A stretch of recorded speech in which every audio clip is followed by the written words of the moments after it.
16 सूत्रों का ज्ञान प्राप्त करेंगे। तो आइए हम देखते हैं कि वैदिक गणित के 16 सूत्र एवं उनके अर्थ। एकाधिकेन पूर्वेण अर्थात पहले से एक अधिक द्वारा। अगला सूत्र है हमारा निखिलम नवता चरमम दशत अर्थात सभी को 9 में से परंतु अंतिम 10 में से। अगला सूत्र है ऊर्ध्व तिर्यभ्याम अर्थात सीधे खड़े और तिरछे दोनों प्रकार से।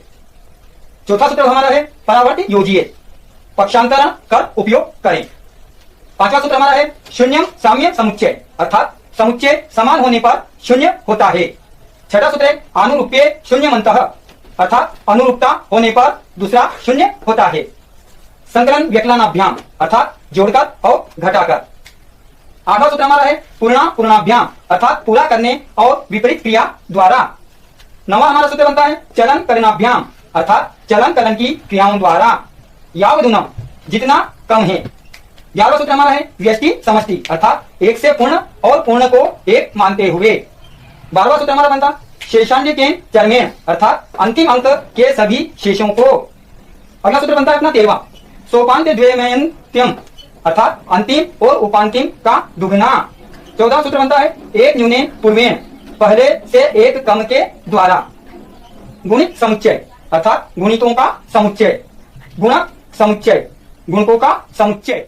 अभी हमने वैदिक गणित के 16 सूत्रों का अध्ययन किया है। उसके पश्चात आता है परम मित्र। जिस प्रकार किसी व्यक्ति के जीवन में परम मित्र की अत्यंत आवश्यकता होती है उसी प्रकार वैदिक गणित में भी परम मित्रों की आवश्यकता होती है। अब परम मित्र किन्हें कहते हैं तो इसके लिए हम देखते हैं कि जिन दो अंकों का योग 10 होता है वे अंक आपस में परम मित्र कहलाते हैं। अर्थात दो अंकों को जोड़ने पर यदि 10 प्राप्त होता है तो वे अंक आपस में परम मित्र कहलाएंगे। जैसे कि हम देखते हैं 1 का परम मित्र 9 है क्योंकि 1 और 9 को जोड़ने पर 10 प्राप्त होता है। 2 का परम मित्र 8 है क्योंकि 2 और 8 को जोड़ने पर 10 प्राप्त होता है।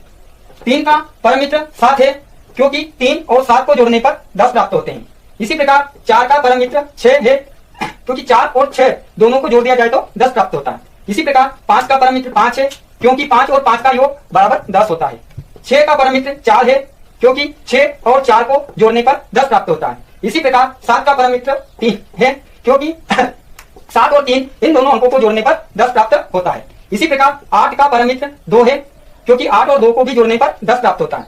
9 का परम मित्र 1 है क्योंकि 9 और 1 को भी जोड़ने पर 10 प्राप्त होता है। इस प्रकार हम कह सकते हैं कि जिन दो अंकों का योग 10 होता है वे आपस में परम मित्र कहलाते हैं। इन परम मित्रों का प्रयोग जब हम घटाव के सवाल करेंगे वहां पर इनका उपयोग किया जाएगा।